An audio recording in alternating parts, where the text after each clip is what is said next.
Sa isang lumang simbahan na nakatirik sa gitna ng gubat gaganapin ang kasal ng babaeng si Dahlia. Sa kasal na yon ay naroon ang 3 binata na kaibigan din naman ng babae. Magkakalahating oras na pero wala pa rin si Dahlia sa harapan ng altar. Nababahala na ang iba pero wala silang magawa kundi ang hintayin ang pagdating ni Dahlia. Tingnan niyo yung groom mga pre, mukhang hindi papahuli ng buhay. Kahit ako si Dahlia, hindi rin naman ako sisipot sa ganitong kasal. Napilitan lang naman yung kaibigan natin na magpakasal dyan dahil sa tatay niyang baon sa utang eh. Ang birang mukha yan. Pinaglihi yata sa sama ng loob yan eh. Tingnan niyo naman kasi oh, parang mas madalas pang mag-birthday kaysa maligo eh. Ay nako, ang malas na kaibigan natin kapag natuloy ang kasal na to. Araw-araw siyang may kasamang masama ang muka. Diyos ko, sana naman hindi na tumuloy si Dahlia. Hindi niya naman mahal yung lalaking yan eh. Bukod na sa mayabang pa yan, hindi naman gwapo. Mas pogi pa nga tayo dyan eh. Uy, manahimik nga kayong dalawa. Nasa simbahan tayo tapos ganyan kayo manlait. Hindi naman siya pangit eh. Hindi lang talaga siya gwapo. Langya ka talaga. Kunwari ka pa eh, nalalait ka rin naman eh. Hindi lang ako masyado nagsasalita. Pero kanina pa ako nagdarasal na sana hindi na nga dumating si Dahlia. Ayoko may kasal siya sa isang lalaking kagaya niyan. Ni hindi nga tayo nakakasiguro kung aalagaan nga niya si Dahlia eh. Baka mamaya, katawan lang ang habol niya kay Dahlia. Eh ikaw naman kasi, ang haba ng panahon, hindi ka pa umamin kay Dahlia na gusto mo siya. Tingnan mo tuloy ngayon, kabado ka tuloy. Paano kung bigla siyang dumating, eh di wala na, finish na, ikakasal siya. Tapos ikaw, iyak malala. Eh paano naman kasi, torpe ang kaibigan natin. Yan kasi ang hirap. Kung sino pa ang pogi, siya pa ang walang lakas ng loob. Tingnan mo yung groom, ang pangit-pangit, pero makapal ang mukha. Ba't talaga nagagawa ng pera eh, no? Lumalakas ang loob umarap sa babae. Ay nako, dami niyo pang sinasabi. Tulungan niyo na lang ako magdasal na hindi pumunta rito si Dahlia. Pero napalingon sila sa bungad ng simbahan nang makitang bumukas ang malaking pinto. Nanlalaki ang mga mata ni Daniel nang masilayan ng babaeng si Dahlia. Maganda ang suot nitong wedding gown. Lahat ng tungkol kay Dahlia noong mga sandaling yun ay maganda para kay Daniel. Ang hindi lamang maganda para sa binata sa oras na ito ay ang katotohanang matutuloy na nga ang kasal. Yan, kakadasal mo, baliktad ang nangyari. Naku, yari na. Broken hearted is waving na badis. Walang salitang lumabas sa bibig ni Daniel. Habang marahang naglalakad ang babaeng si Dahlia, palakas ng palakas ang tibok ng kanyang puso. Batid niyang sa oras na makarating na ito sa altar, unti-unti nang magiging malabo ang kanyang pag-asa sa babae. Nagkatinginan sila ni Dahlia nang dumating na nga ito sa kanyang harapan. Nakangiti ang babae, pero ramdam ni Daniel na hindi yun dulot ng kasiyahan. Para itong humingi ng tulong sa kanya. Nilibot ni Daniel ng tingin ang buong simbahan. Nakita niya ang ama nitong si Mang Edwin at malapad ang ngiti nito. Sobrang saya na matandang lalaki dahil sa pamamagitan ng kasal na yon ay mapapawalang bisa na ang utang nito.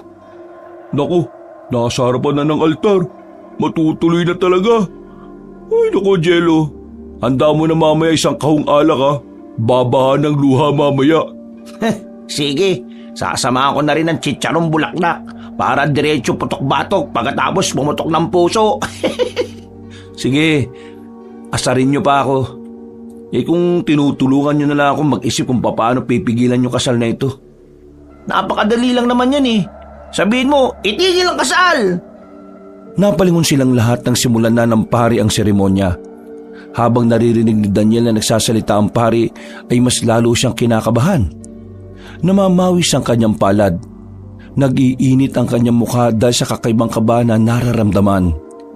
Naninikip din naman ang dibdib niya. Tila hindi niya kayang makita na ikasal ang kanyang matagal nang minamahal na babae. Ngayong nasa harapan na tayo ng Diyos at ng inyong mga kamag-anak, maaari na nating ipakita sa lahat ang simula ng inyong bagong kabanata. Sa hapon na ito, magaganap ang isang kahindik-hindik na kasal.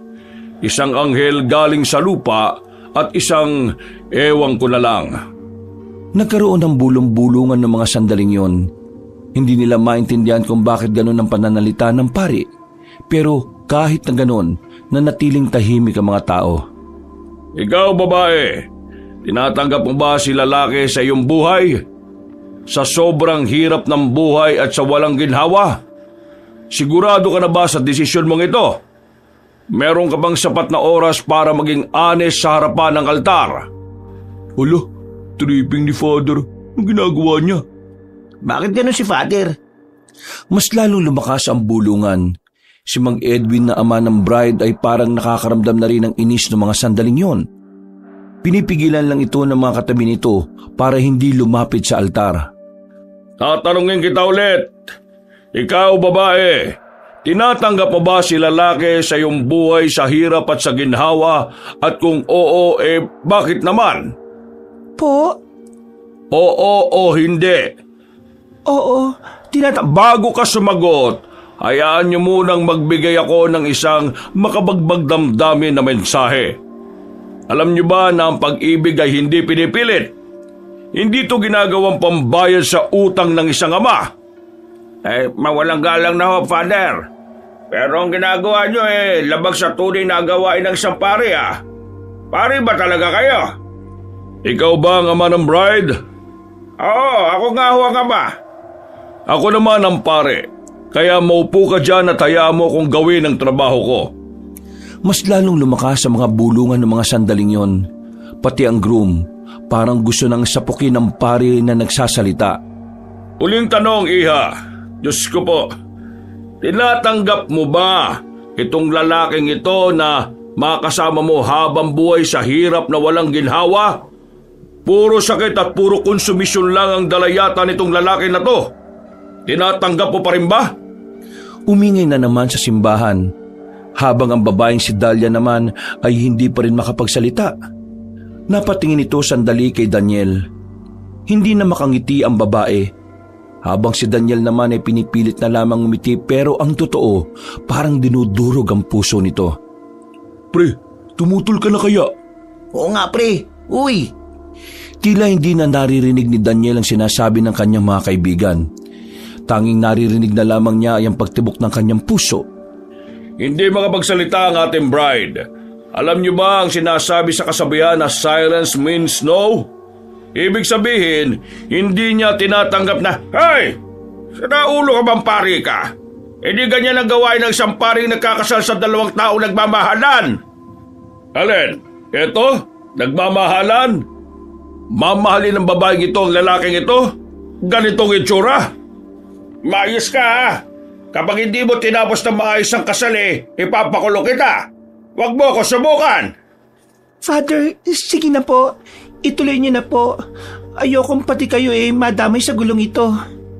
Huminga ng malalim ang pari at muling nanahimik ang simbahan. Nawala na ang mga bulungan. Buong akala nila ay magiging maayos na ang kasal na yon. Pero mas may malala pa palang mangyayari. Sige, mukhang wala na tayo magagawa. Kailangan na lang talaga siguro nating tanggapin na minsan ang mga anghel ay pwede ring makapangasawa ng sigbin. Ikaw babae, tinatanggap mo ba ang lalaking ito sa hirap at ginhawa? Opo. Itigil ang kasal! Nagtataka ang iba sa ginawa ni Jello. Ang akala na marami, may gusto si Jello kay Dahlia. Kahit ang babae nagtataka rin.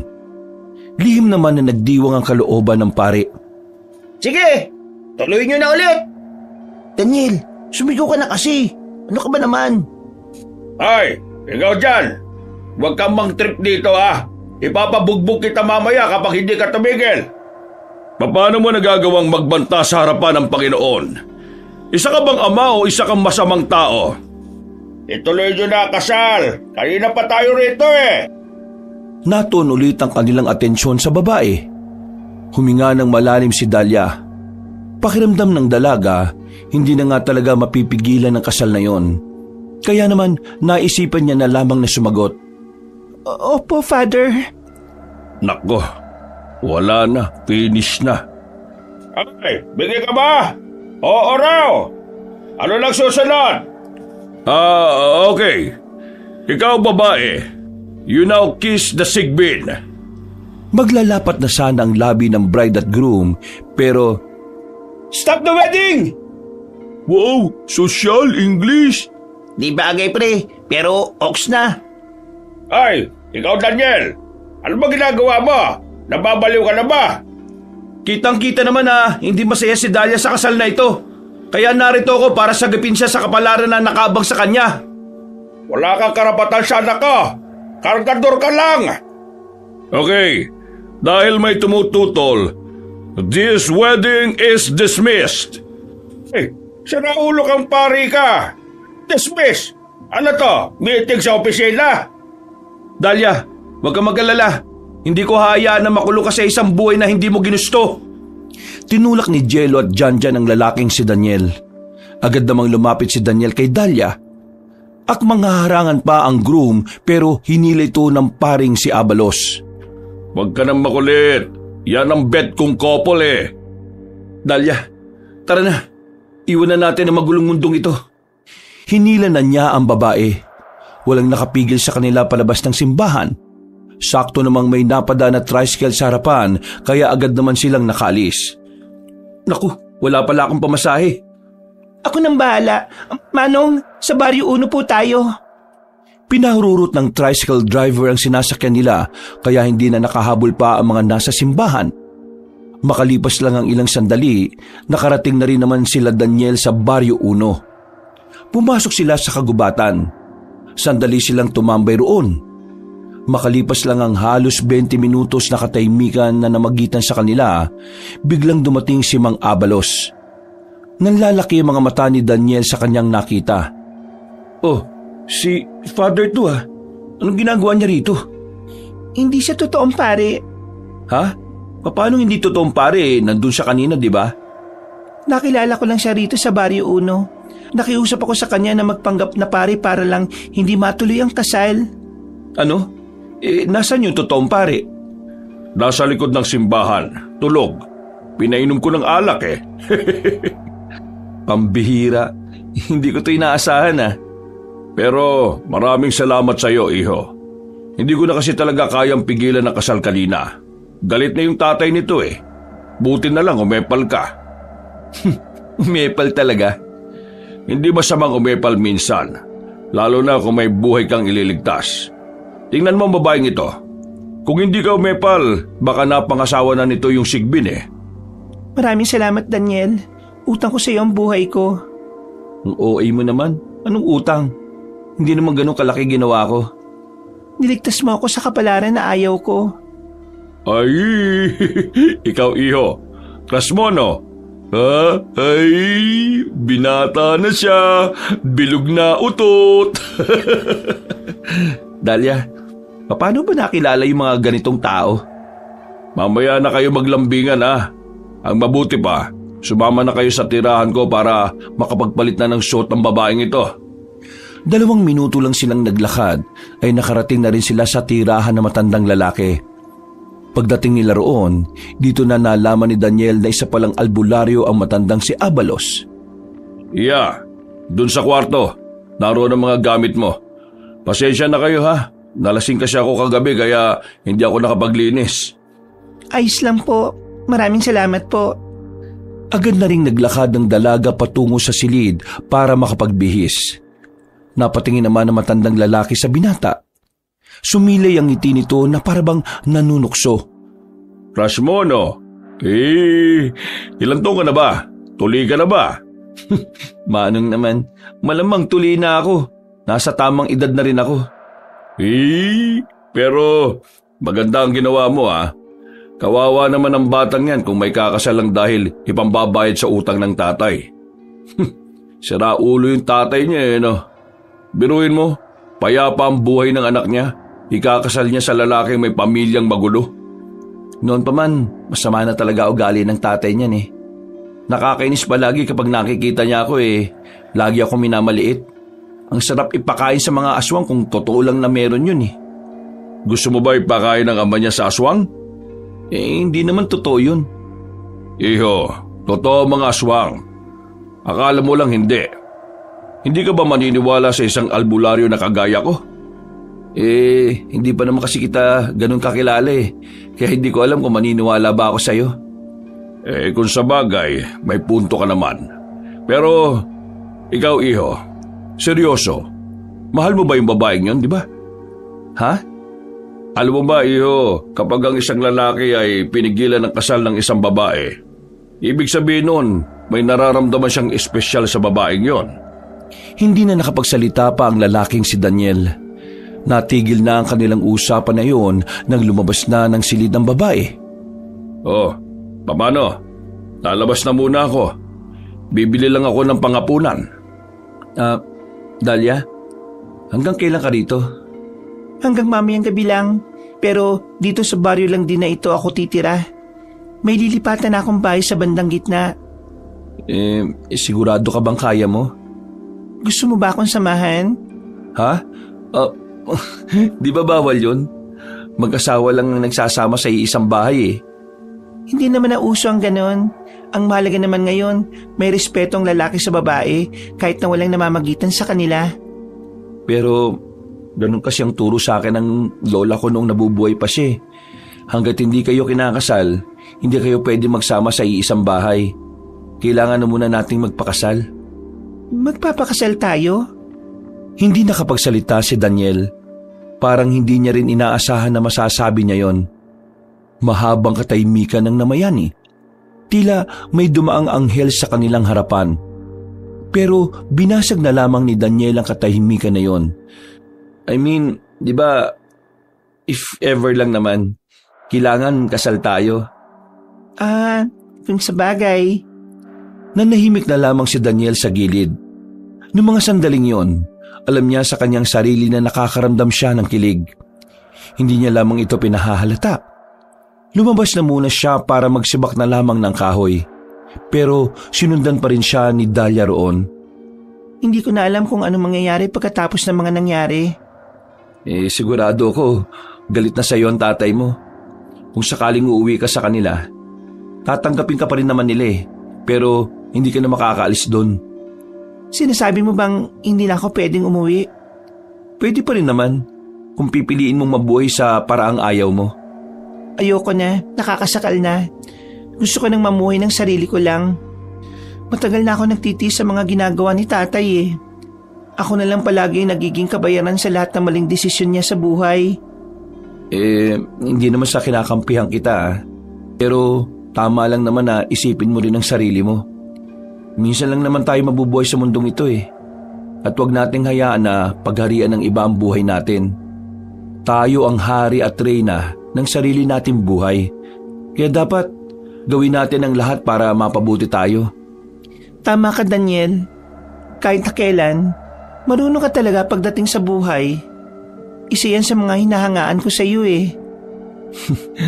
Lumaki kasi akong walang mga magulang eh. Si Lola lang ang kasama ko. Pero mula nung mawala siya nitong nakaraang taon, mas marami akong napagtantong bagay. Siguro nga, mas matututo tayo kapag mag-isa na lang tayo eh, no? Sandaling natigil ang kanilang usapan nang merong mapansin ng babae sa gilid ng salangan. Meron kasing bungo doon ng tao. Biglang nakaramdam ng kilabot ang babae. Natatakot ka ba sa bungo na yan? Huwag kang mag-alala. Lahat ng albularyo may ganyan. Sabi kasi ni Lola dati, ang mga bungo na ginagamit nila pangontra din sa mga masasamang espiritu. At sako, hindi naman kinuha ni Mang Abalos yan para lang gawing disenyo. May dahilan yan. Ibig sabihin, ayos lang yan dyan? Oo, kasangkapan naman yan ng isang albularyo eh. Pero, paano mo ba siya nakilala? Nitong nakaraan kasi, gusto ko nalang tumalon sa ilog. Pero, pinigilan niya ako. Tapos, sinabi ko sa kanya ang problema ko. Tapos ayun, nagkasundo kaming dalawa na tutulungan niya ako kapalit ng pera. Kailangan niya raw kasi ng pera para pondohan ng mga halamang gamot na ginagawa niya. Mukhang pabuting tao naman si Mang Abalos eh. Pero aware ba siya sa kayang gawin ng tatay mo? Alam ba niya na bigating tao ang tatay mo? Sinabi ko naman sa kanya lahat eh, pero pumayag pa rin siya. Dalia, ano bang balak mo ngayon sa buhay mo? Mamumuhay ako ng simple. magpapatulong ako kay Mang Abalos na makahanap ng trabaho. Paano kung ipahanap ka ng tatay mo? Pinaghahandaan ko ng bagay na yan. Kaya nga dito ako sa Barrio Uno para kahit na papaano, malayo ako sa atin. Basta, Dalia, ano man ang mangyari, narito lang ako palagi para tumulong ha. Kasama mo kami ng tropa. Maraming salamat. Palang araw, makakabawi rin ako sa'yo. Hindi naman na kailangan. Ang mahalaga lang naman sa akin nasa maayos kang kalagayan. Para saan pat naging magkaibigan tayo, di ba? Makalipas ang ilang oras ay agad dumating na rin ang matandang si Abalos. Pasipul-sipul pa ito ng ilapag ang mga pinamili sa mahabang lamesa sa bakuran nila. Iya, kapag nakalipat ka na sa kabila, wag kang lalabas kapag malalim na ang gabi ha. Merong munti ka ng mabiktima mga aswang dyan eh. Maraming salamat sa pagtulong sa akin Kung wala ka, baka mamayang 10:00 pa ako natapos kakabitbit ng gamit ko. Paano mo nadala to sa bahay ni Mang Abalos? Inunti-unti ko lang. Mapapansin kasi ako ni tatay kapag inisahang hakot ko. Ang galing mo. Wala siyang kamalay-malay na wala na palang laman yung kwarto mo. Sigurado ko bang ayos ka na dito? Oo, mag-isa lang naman ako Kasya naman ako dito. Basta, sabihan mo lang ako kapag may kailangan ka ha. Tutulungan naman kaagad kita. Teka, paano ka nga pala? Sigurado kong galit din sa'yo ang tatay mo. Baka hinahanap ka na rin nila. Wag mo akong isipin. Kayang-kaya ko naman ang sarili ko Sigurado ka ba? Oo. O sige na, isarado mo na yung pinto. Yung paalala ni Mang Abalos ha. Huwag kang lalabas kapag alanganing oras na. Hindi ko alam kung totoo yung aswang-aswang na yun Pero sundin na lang natin siguro. Tumango na lamang ang dalaga. Kumaway na lamang ang binatang si Daniel na maglakad na rin siya paalis. Napabuntong hininga na lamang si Daniel. Kung maari niya lang talagang samahan ng babae ay ginawa na niya. Pero hindi pwede. Para sa kanya ay sagrado ang pagsasama ng lalaki at babae sa iisang bubong. Oh, uuwi ka na ba? Oo, dumaan lang ako dito para makapagpaalam. Maraming salamat pala kanina sa masarap na merienda at hapunan Kailangan ko na bumalik sa amin Paano yung tatay ni Dalia? Bahala na siguro. Ang mahalaga naman nasa maayos na kalagayan na ngayon si Dalia. Crush mo no? Manong naman, paulit-ulit. Sige na aalis na ako. O sige, ingat. Pero magaling ba akong umarte bilang pare? Oo, magaling kayo. Ang galing nyo ngang mag-asar Natatawa na lamang ang binata ng mga sandaling yon. Naglakad na lamang ito palayo. Mga ilang sandali lang ay nakarating na rin siya sa sakayan ng mga tricycle. 8:00 pa lang naman kaya meron pa rin siyang inabutan na masasakyan. Habang nasa biyahe, lumalakas na rin ang kanyang kaba. Ngayon niya lang naisip ang mga ginawa niya. At ngayon rin lang niya naramdaman ang pangamba. Alam niya kung ano ang kayang gawin ni Mang Edwin. Kilala niya ang impluwensya ng matandang yon. Hindi nagtagal, narating na rin niya ang kanilang baryo. Tahimik na ang paligid. Pasado 9:00 na rin kasi. Sinuyod niya ng tingin ang dinadaanan niya. Nakahinga siya ng maluwag nang wala naman siyang nakitang tao na may ugnayan kay Mang Edwin. Makapunta na nga rin sa bahay. Bago pa siya makarating sa bahay niya, natanaw niya ang mga taong nasa harapan ng kanilang bahay. Nakita niya roon si Mang Edwin. Galit na pinagsisisipa ang bakod. Noong mga sandaling yon, nawala na siya ng dahilan para bumalik pa sa bahay niya. Nako, malas. Malas talaga. Gagi, nagulat naman ako sa'yo. Buti naman nasa maayos ka lang nalagay.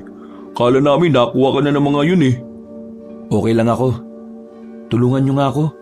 Kailangan ko na makapasok sa bahay. Nandun yung mga damit at pera ko. Nakikita mo naman, di ba? Nasa harapan sila. Mula kaninang hapon pa yan. Nakabantay na sila dyan. Kaya malabong makapasok ka pa. Ay, nakakainis. Anong gagawin ko ngayon? Nasaan si Dalia? Nasa Barrio Uno siya. Di, doon ko na lang din muna. Wala nga akong pera. Saan ako titira? Pahiramin ka na lang muna namin ng pera ngayon. Bukas naman pag wala na sila dyan, Papasukin namin ang bahay mo. Kukunin namin lahat ng kailangan mo. Pasensya na kayo ha. Naabala ko pa kayo sa problemang to. Ayos lang naman. Di ba nga, kami ang pumilit sa'yo na pigilan yung kasal? Uy, huwag nga maingay. Baka mamaya marinig pa tayo dito eh. Umalis na kasi tayo. Hatid ka na namin, pre. Sige, maraming salamat sa inyo ha. Palis na sana sila nang biglang nakasalubong nila ang isa sa mga tauhan ni Mang Edwin. Namukhaan sila ng lalaking yun. Tatakpan sana nila ang bibig nito pero huli na ang lahat. Nakasigaw na ito at napukaw na ang atensyon nila Mang Edwin. Tinulak na lamang ni Janjan ang lalaking yon at saka sinimulan na rin nilang tumakbo. Sino bang may balat sa pet? Malas! Baka si Daniel. Buni meron, pero balat wala no? Mabilis sa mga tauhan ni Mang Edwin. Hinabol sila ng mga yon hanggang sa makarating na sila sa dulong bahagi ng kanilang baryo. Wala na silang choice kundi ang pumasok na sa loob ng kagubatan. Mas maraming puno kasi roon at madilim. Pabor para sa kanila para kahit na papaano ay makapagtago. Nasundan pa ba tayo? Oo, Gagi. Ayun sila oh. Huwag kayo maingay. Nakita nilang paparating na ang mga tao. May mga daladalang mga flashlight ang mga yon, kaya nababahala silang baka makita sila. Kaya naman, habang papalapit ang mga yon, pasimple na rin silang naglakad para makalayo. Pero sadyang hindi sila nilulubayan ng kamalasan ng mga oras na yon. Biglang naitutok sa kanila ang ilaw. Ayun ang mga siraulo! Ulihin ang mga yon, lalong-lalo na si Daniel! Kumaripas na naman ng takbo ang tatlong binata. Naghihilahan pa ng damit ang mga ito. Wala na silang pakialam kung may mangilan-ngilan mang tumutusok sa paa nila. Ang tanging mahalaga lamang para sa makakaibigan ay matakasan ang mga humahabol sa kanila. Meron silang natanaw na ilog. Yun lamang ang natitirang daan para matakasan nila sila Mang Edwin. Malakas ang agos ng tubig. Buti na lang ay merong kawayan doon. Ginamit nila ang kawayan para makatawid. Maya-maya lang ay nakatawid na rin sila sa kabila. Tanggalin natin ang kawayan para hindi sila makatawid. Tulong-tulong nilang tatlong inalis ang kawayan. Nang makarating na sila Mang Edwin sa ilog, gigil na gigil ang mga yon nang makitang wala na silang matatawiran. Walang iyakan lalaki ka! Sabot din na anak ko! Kakaswa kita ng kidnapping! Anong kidnapping pinagsasabi mo? Sumama sa akin ang anak mo, no? At tama lang naman na pinigilan ko yung kasal kasi magiging kalbaryo lang naman ang buhay ni Dahlia. Wala ka na pakialam kung ano ang mangyayari sa buhay niya. Hindi ka naman niya kaano-ano ah. Kargador ka lang naman. Kahit umiyak ka pa ng dugo, hindi na babalik sa'yo anak mo. Hindi mo siya magagamit para ipambayad sa mga utang mo. Walang iya ka talaga, siraulo ka. Kapag nahuli kita, ipaparanas ko sa'yo ang impyerno. Hindi na sinagot pa ni Daniel ang sinabing yon ng matandang lalaki. Nagmamadali na lang siyang makaalis. At dahil napalayo na sila sa tamang daan, hindi nila alam ngayon kung paano sila pupunta sa Baryo 1 ng mas mabilis. Naku, nasa gubat tayo ngayon. Saan ang daan? Walang tsak na direksyon tong nilalakad natin. Saka, nag-iingay ka dyan. Kaya manahimik ka na lang. Baka mamaya niyan makabulabog ka ng elemento. O kaya naman, baka may aswang dito. Ikaw talaga ipapakain ko. Wala namang aswang dito sa atin eh. Baka siguro sa ibang baryo meron. Kahit saan pwede magkaroon ng aswang, no? Depende kung saan nila gusto magtago. Ano naman ngayon kung mapadpad ang mga aswang dito sa atin? Anong ngayon? Mababangis sa mga yun, no? Nananakit sila ng tao. Kakayanin naman ng tao yun. Ano pang silbi ng mga barumbado at tambay sa baryo natin, di ba? Uy, tigilan nyo na nga yung mga aswang-aswang na yan. Hindi naman totoo yan eh. Hindi ka pala naniniwala sa aswang, ano? Maniniwala lang ako kapag mismong mga mata ko na nakakita. Pero kung sabi-sabi lang, sa akin yan. Sana nga may makita tayong aswang habang naglalakad tayo dito sa gubat eh. Para naman maniwala ka na rin na totoo mga aswang.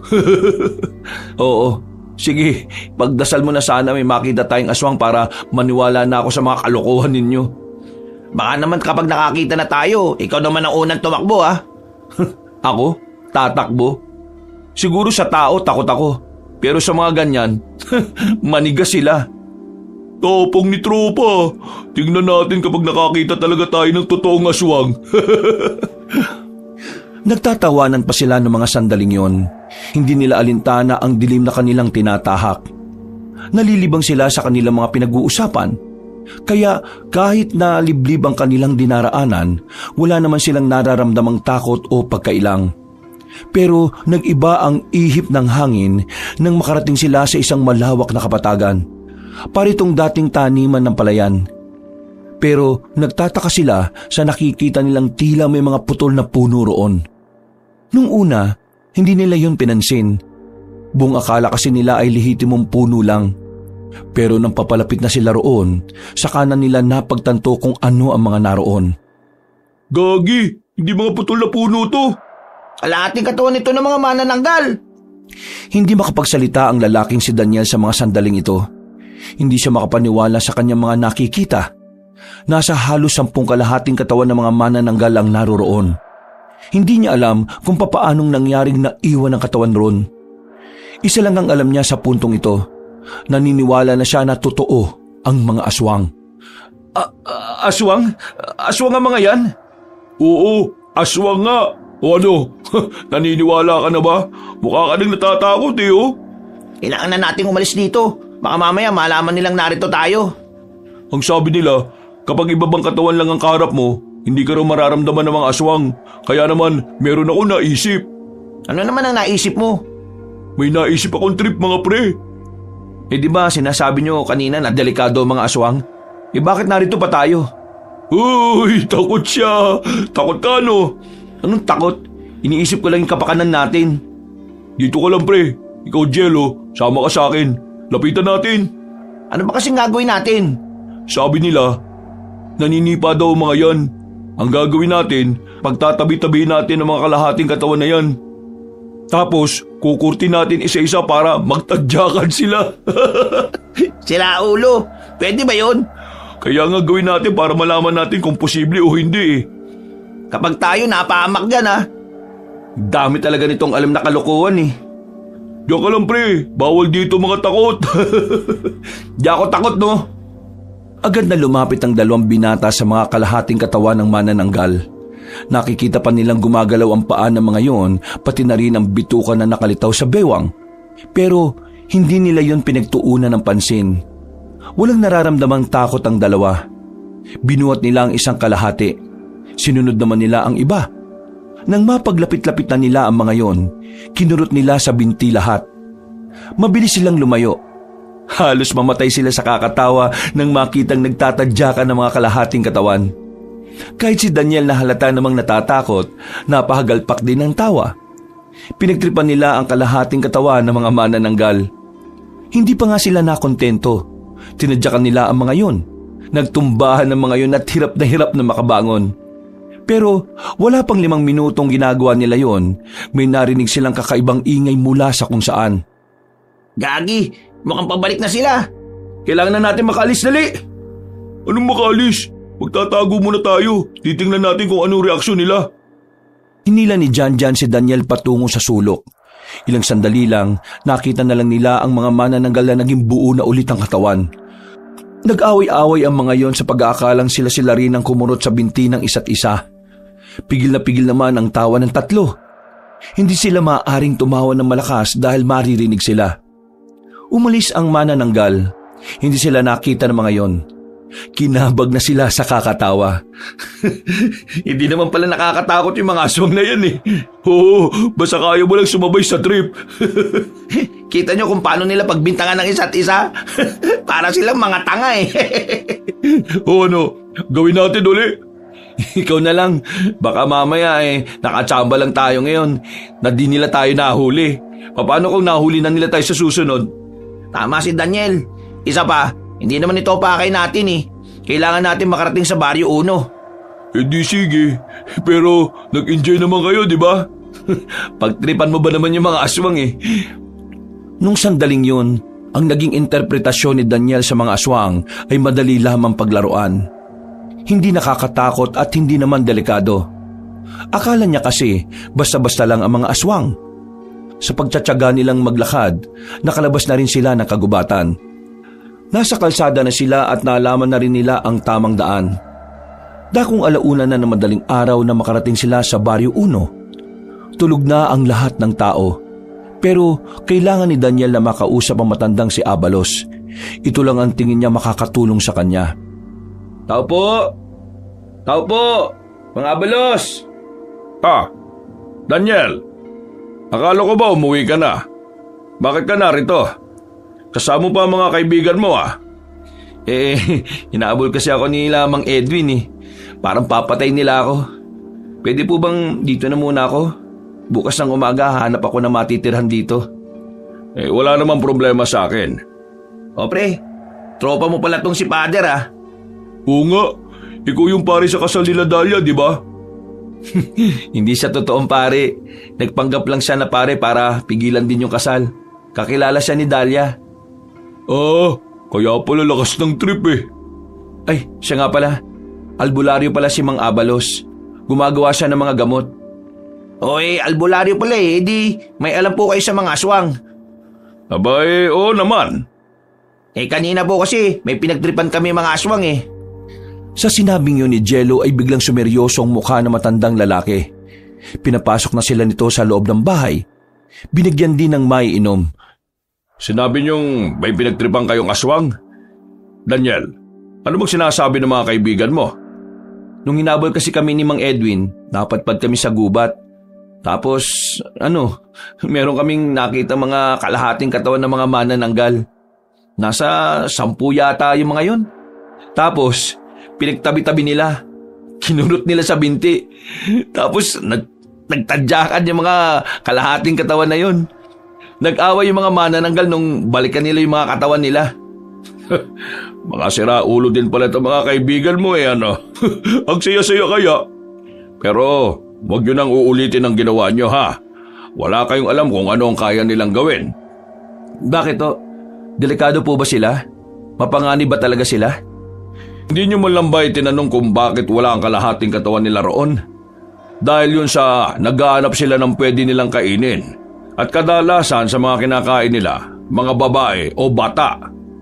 Sa hindi malaman na dahilan, bigla na lamang nagtindigan ng balahibo ng binatang si Daniel. Nakakaramdam na siya ng takot. Kabadong malala si Daniel dahil buong akala niya pwedeng paglaruan palagi ang mga aswang, lalo na ang manananggal. Siguro, swerte kayo kasi hindi nagkataon na yung pinuno nila ang pinagtripan ninyo. May pinuno ho sila? Oo, meron silang pinuno at ang pangalan niya ay Marivic, isang mabangis na manananggal. At ayon sa paniniwala ng mga albularyong kagaya ko, ang matandang aswang na yon ay may angking bilis. Hindi to gaya ng ibang manananggal na pinagtripan ninyo. Kung itong makakatagpo ninyo, baka hindi na kayo nakauwi. Baka naging isang alaala na lang kayo. Isang kwento. Ito kasi si Janjan makulit gusto mo rin naman Mababangi sila. At kung hindi nyo na itatanong, nalalapit na ang araw na kung saan dadalawin nila ang mga baryo. Mangunguha sila ng mga tao at hindi natin alam kung kailan. Mang Abalos, baka naman tinatakot mo lang kami kaya mo sinasabi yan Hindi ko kayo tinatakot. Sinasabi ko lang sa inyo kung ano yung hindi nyo pa nalalaman. Magmula ngayon, wala nang matitrip ng aswang Itong dalawang kaibigan mo Daniel, dito na muna sila matulog. Baka mamaya madagit pa ng mga aswang to mga ito. Matapos ang pag-uusap na yon, ay naglatag na rin sila ng kanilang banig. Ang matandang si Abalos naman ay hindi na bumalik sa tulog. Nagsalang na lamang ng kung ano-anong halaman ng albularyo. Natatakot na ba kayo sa aswang? Kung buhay natin na mapapahamak, malamang nakakatakot. Sira ulo ka kasi. Sus, tawa rin naman kayo ng tawa Nakakatawa nga. Pero yung panganib naman na pwede nating maranasan, hindi nakakatawa. Basta ako, naniniwala na ako may aswang. Hindi ko na muna iisipin yan. Si Dahlia na munang iisipin ko. Ay, oo nga. Kumusta pala? Nagtapat ka na ba sa kanya? Hindi pa Diyos ko, ang torpe talaga. Pinigilan mo na nga yung kasal tapos hindi ka pa nagtapat. Anong klase ka? Ayoko naman na samantalin yung pagkakataon na magulo pa ang isip niya. Ginagalang ko pa yung pinagdaraanan niya ngayon. May punto naman si tropa. Pero pre, kapag okay na ang lahat magsabi ka na hanggat maaga. Sayang ang panahon. Malay mo, sa iba naman magkagusto si Dahlia. Maganda pa naman si Dahlia. Sexy pa tapos mabait. Matalino. Saan ka pa? Kukuha lang ako ng tamang pagkakataon. Lalakasan ko rin ang loob ko.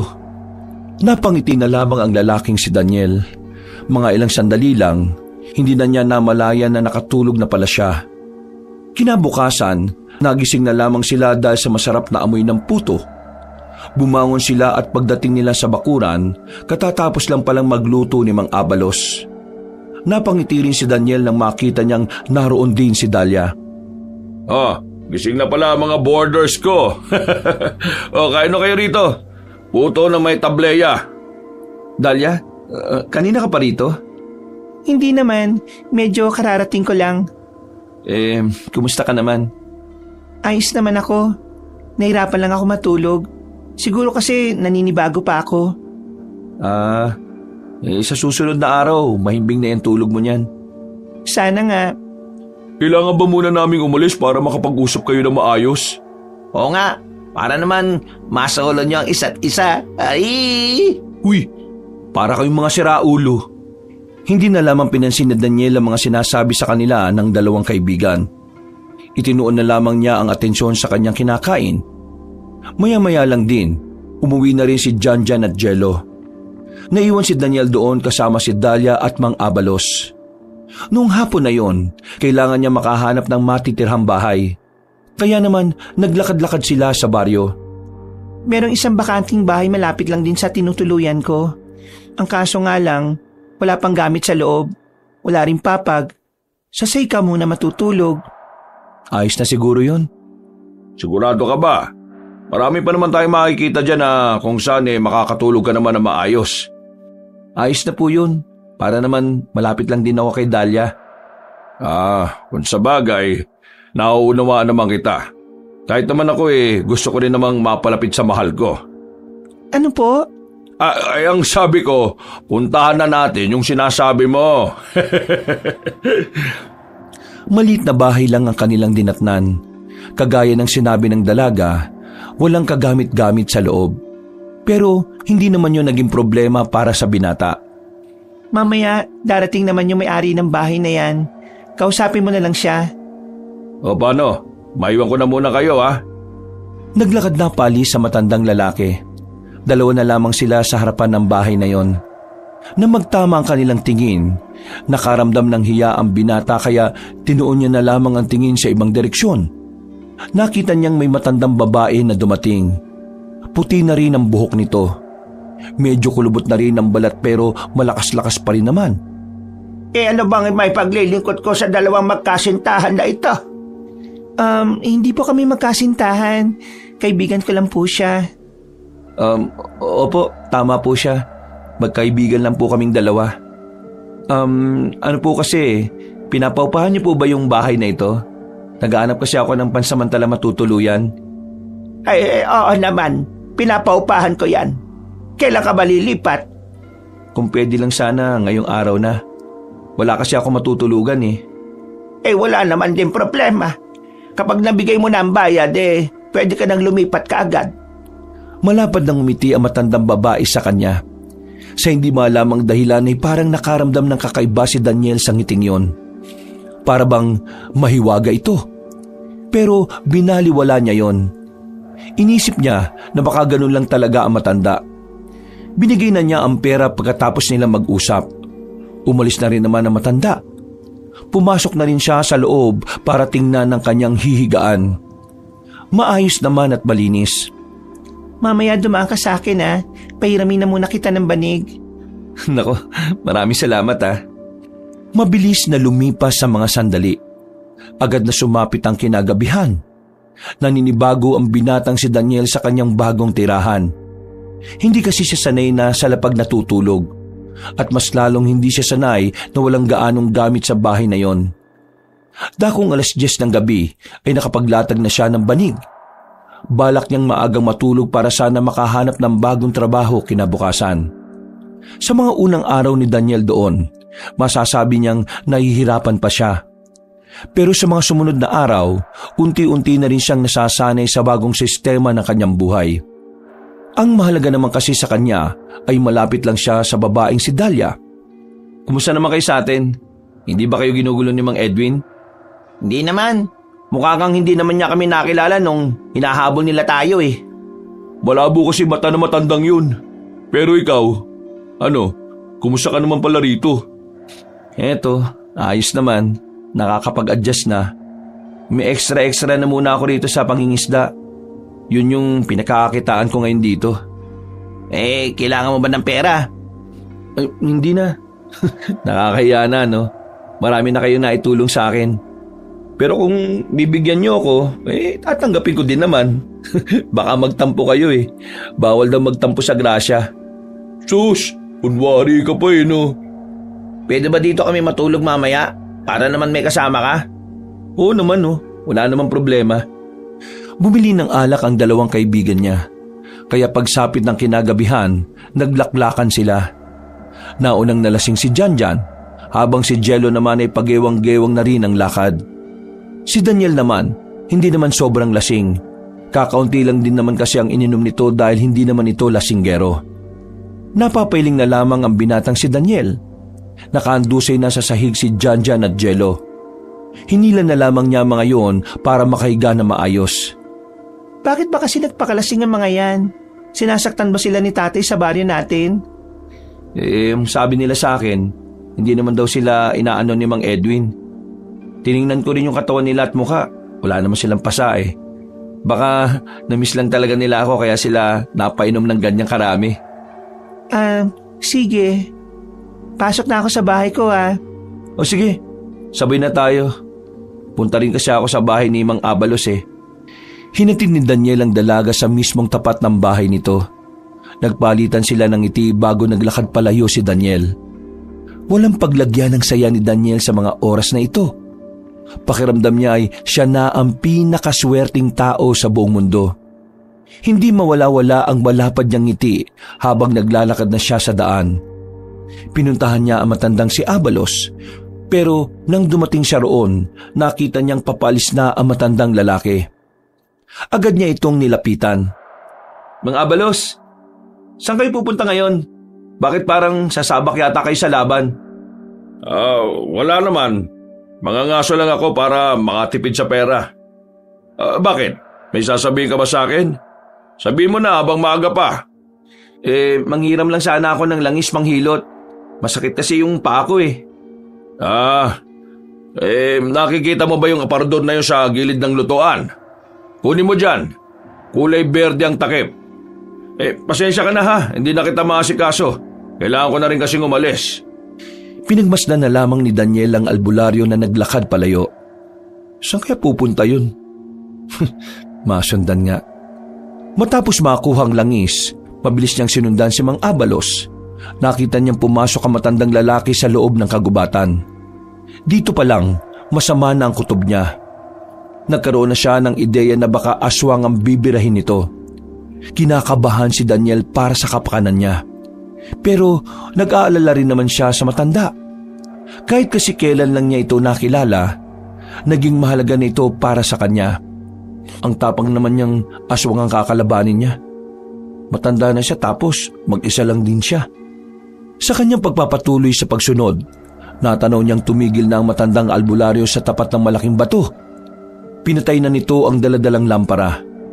Hindi malaman ni Daniel kung ano ang ginagawa ni Mang Abalos sa likuran ng malaking bato. Pero naririnig niya na parang meron itong inaayos. Pag-alis doon ni Mang Abalos, agad din naman siyang lumapit. Pagsilip niya, may nakita na rin siyang bahay na nakatirik sa gitna ng kagubatan.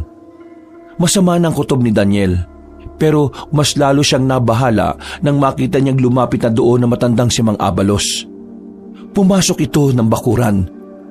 Nang lumapit pa ng bahagya si Daniel, nakita niya ang kalahati ng katawan ng manananggal na naroon. Hindi nag-atubiling lumapit ang albularyo.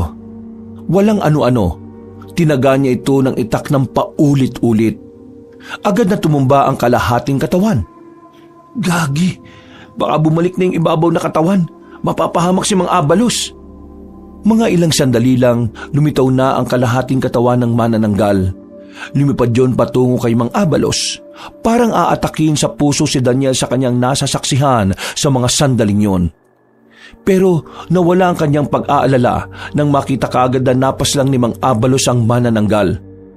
Sa sobrang tuwa ni Daniel, nakalimutan na niyang kailangan niya palang magtago. Agad siyang lumapit kay Mang Abalos.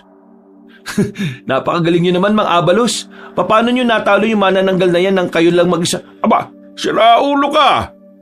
Bakit ka sumunod dito? Hindi mo ba alam na delikado ang buhay mo rito? Alam ko naman po pero nag-alala kasi ako sa inyo eh. Hoy, makinig ka. Nasa misyon ako. Kailangan ko magawa ang misyon ko ngayon. Misyon? Ayan, deads na eh oh. Tapos na di ba? Nagsisimula pa lang ako. 7 manananggal ang kailangan kong patayin ngayon. Ano? 7? Seryoso ba kayo? Kaya nga dapat hindi ka na sumunod eh. Di, uuwi na pala ako. Hindi na. Dito ka na lang. Delikado kung uuwi ka mag-isa. Lalo na ngayon, oras na ng ronda nila. Total, nandito ko na rin naman na. Sumama ka na sa akin. Ho?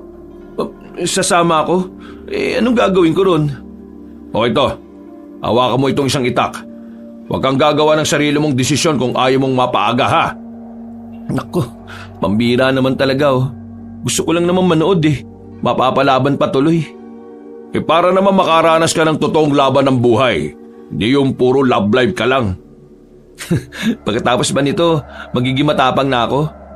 Oo, magiging matapang ka na kung mabubuhay ka pa. Parang timang naman to. Sa halip na palakasin niyo loob ko, pinapahinaan niyo pa lalo eh. O sige na, sama mo na ako. Pasukin natin ang bahay. Baka may makuha pa tayo dito na pwedeng pagbasihan kung nasaan ang iba pang mga aswang. Pinasok nila ang bahay ng manananggal. Sa bungad pa lang, sumakit na ang ulo nilang dalawa dahil sa amoy ng kanilang nalalanghap. Napatakip agad ng ilong ang binata. Pero si Mang Abalos ay tiniis na lamang yon.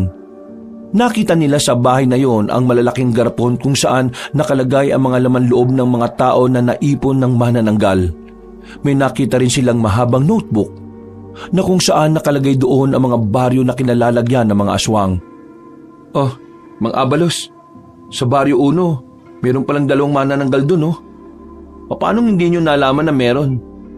Ang mga manananggal kasi ay hindi gaya ng ibang aswang na kayang maramdaman ng pangkaraniwang tao lang. Ang mga aswang na manananggal, para silang tao talaga. Kapag nakanyong tao sila, wala kang makikitang bakas ng pagiging aswang. Veterano pala sila sa pagiging plastic. Ano? Pagiging plastic? Ang ibig ko sabihin, pagpapanggap, pagkukunwari, ganun. Oo. Magagaling silang mandinlang ng tao. Kaya malaking tulong ang mga nakasulat dito. Makakatulong ito para malaman ko kung ano-anong baryo pa ang kailangan kong puntahan. Pero dito sa area na to, may 6 ka palang papaslangin na manananggal, di ba? Oo. Kaya nga ihanda mo yung sarili mo. Pambihira. Baka mamaya hindi ko na maligawan si Dahlia nito ah. Yun ang gawin mo motivation. Kailangan mo makaligtas para makabalik ka ng buhay. Kasalanan mo yan eh. Sumunod-sunod ka pa kasi sa akin eh. Napapakamot na lamang siya sa ulo. Paglabas nila, sinilaba ni Mang Abalos ang bangkay ng manananggal. Sinunod din nila ang bahay nito. Matapos yun, hindi na nagsayang ng sandali ang dalawa. Naglakad na rin sila para hanapin pa ang ilang manananggal na nakakalat sa lugar na yon. Ibig sabihin, Mang Abalos, trabaho mo na talagang pumatay ng aswang? Oo. Binata pa lang ako, ginagawa ko na rin naman to eh. Ano naman yung sinasabi niyong misyon? May mga kasama ka pa bang iba? Oo, marami kami. Pero magkakahiwalay kami. Nag-iiba-iba kami ng landas para mas madali naming mahanap ang mga aswang. Natatawa na lang ako eh. Noong unang problema ko lang si Lamang Edwin. Ngayon, aswang na rin. Dahil nabanggit mo na rin yung future biyenan mo, sasabihin ko na rin ito sa'yo. Dapat, bantayan mo palagi si Dahlia. Sa ginawa ng tatay niya sa mga manananggal, siguradong pag-iinitan din si Dahlia. Ano ho? Bakit? Ano bang ginawa ni Mang Edwin? Noong nakaraang gabi, meron akong pinuntahan na bahay. 3 bahay yon na magkakadikit. May malawak silang lupain. Pero ang nakatira doon, mga manananggal.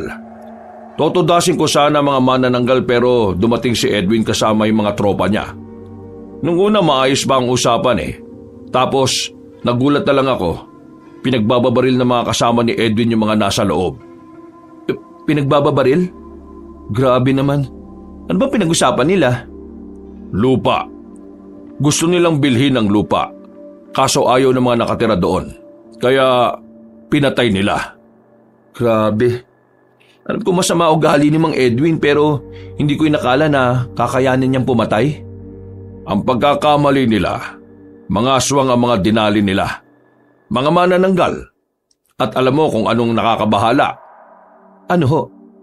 Merong isang nakaligtas sa mga aswang. Nako, hindi mapapahamak yung ibang kamag-anak niya na wala namang kinalaman. Ay nako, sira ulo talaga. Kailangan kong talagang protektahan si Dahlia. Tigil! Bakit to? Yumuko ka! Tago! Manananggal ang isang yon. Bakit tayo nagtatago? Pwede naman nating dalihin agad, di ba? Inaalam ko pa kung nag-iisa lang ba siya sa area na ito. Mahirapan kasi tayo kung marami. Palihim nilang sinundan kung saan nagtungo ang manananggal. Ilang sandali lang ay nakarating na rin sila sa batis. Sa puntong ito, doble ingat ang kanilang ginagawa. Madilim sa batis. Hindi rin naman sila maaaring magbukas ng lampara dahil madaling malalaman na naroon sila. Pagsilip nila, nakita nilang lalapag na ang manananggal sa pang-ibabang katawan nito. Bago pa mangyari yon, tinira na ni Mang Abalos ng tirador ang manananggal. Kaya naman hindi nito nagawang ikabit ang sarili sa isa pang katawan. Tara, lusob! Madali silang lumabas sa kanilang pinagtataguan.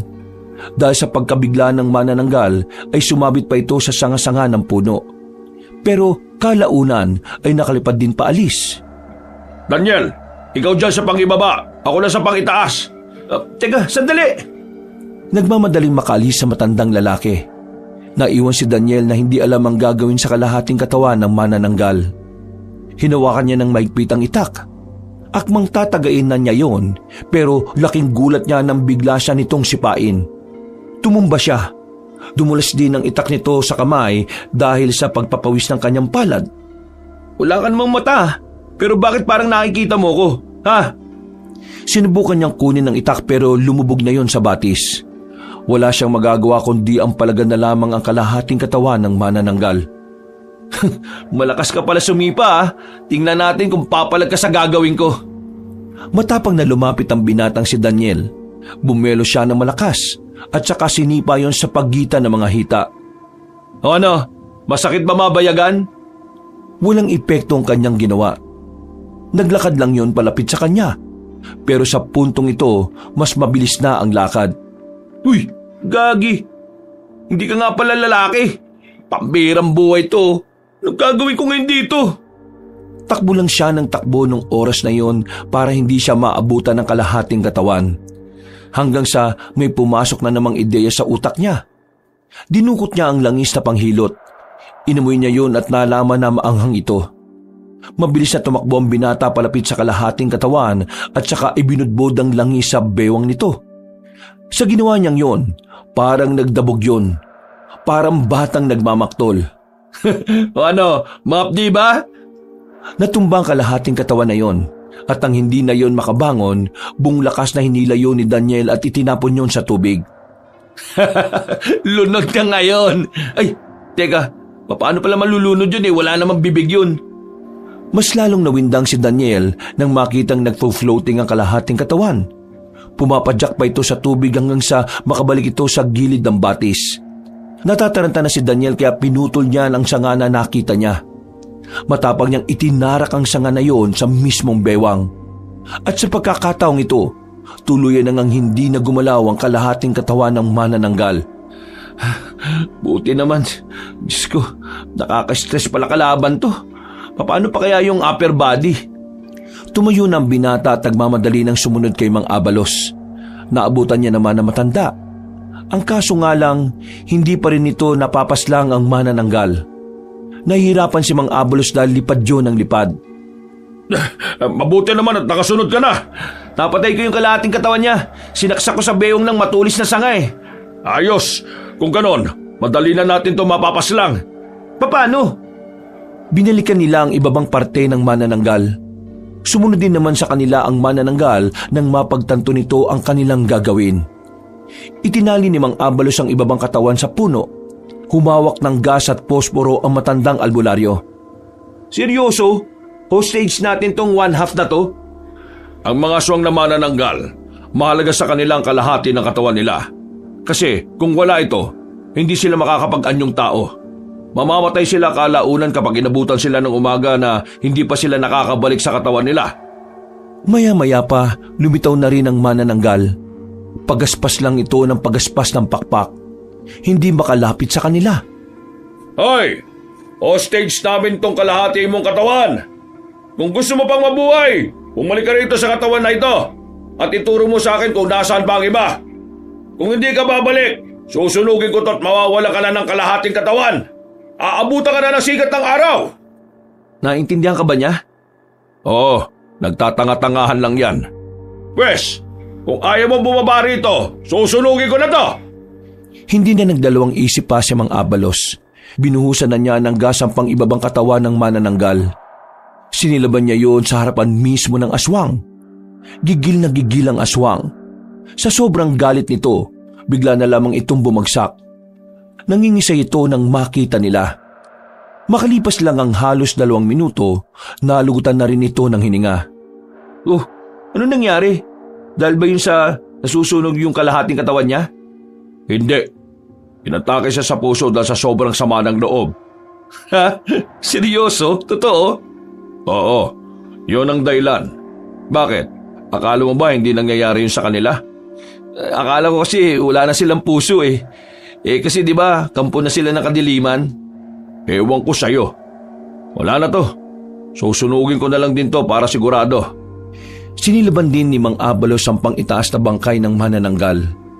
Agad nilang nilisan ang lugar na yon at pinagpatuloy pa ang paghahanap sa iba.